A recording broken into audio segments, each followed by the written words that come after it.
Hi, my name is Sherry. That's me right there.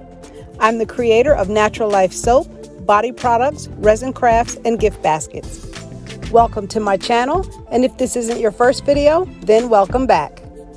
Hopefully, you'll look around and be inspired to drop a comment, like, or even subscribe. If you do, thank you in advance. I appreciate it. And now it's time to get into today's project.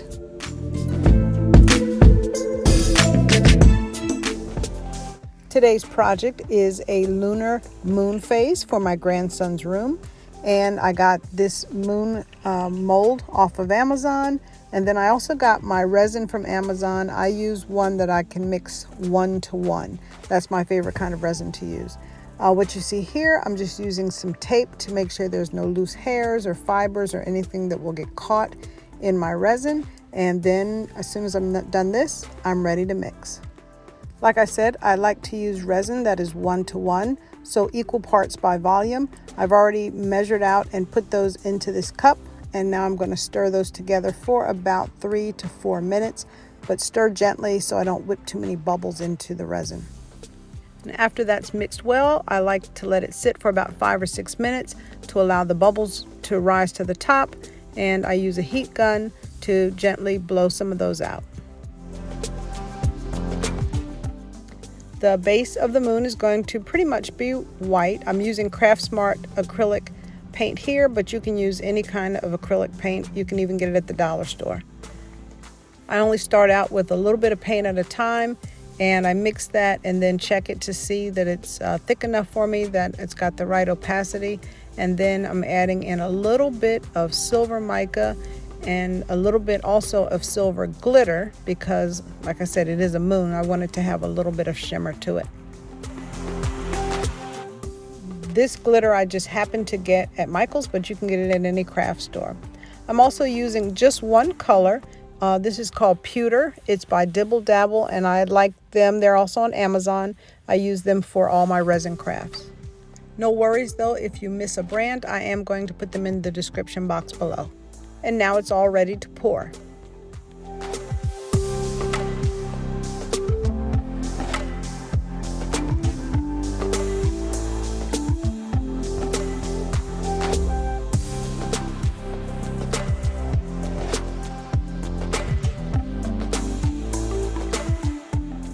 It's really important when working with a mold like this to make sure that it gets all in the corners.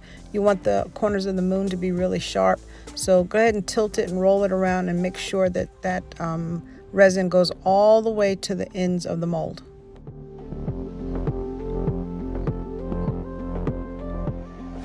After working out the bubbles again, now it's time to start adding some color and texture to the moon.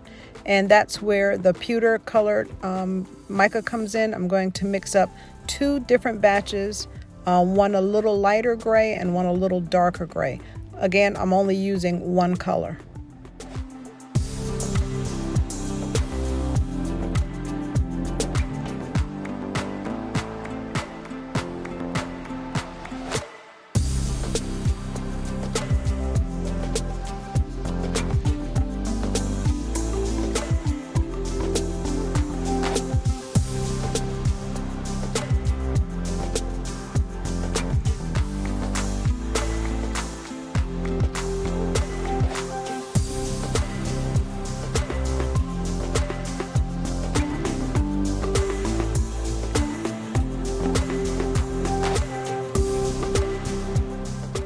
After putting some of the gray paint in, I'm going to use the heat gun again to blow that around and hopefully create that texture that you see in the moon, or maybe the illusion of clouds passing over.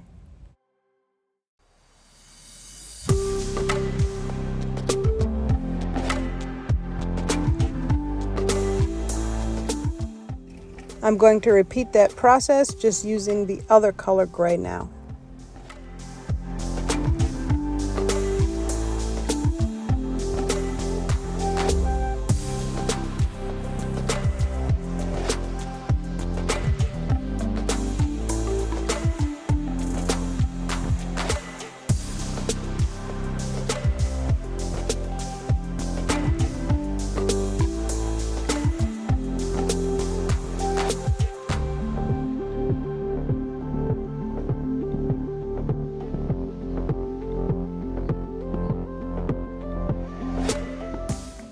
I wound up doing this about 3 times total to get all of the effects of the moon that I was looking for.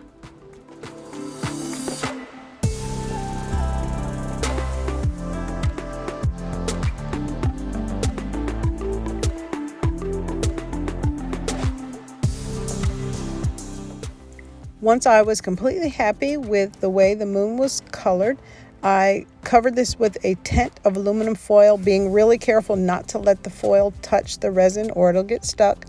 And then the next day, after it was hardened, I removed these from the mold, and I did the exact same process for the 3 mold forms, but not the full moon.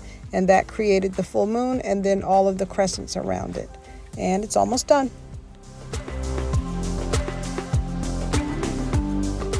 And this is my complete lunar phase for my grandson Lennox, and I can't wait to get it mounted and hanging in his room. Thanks for watching.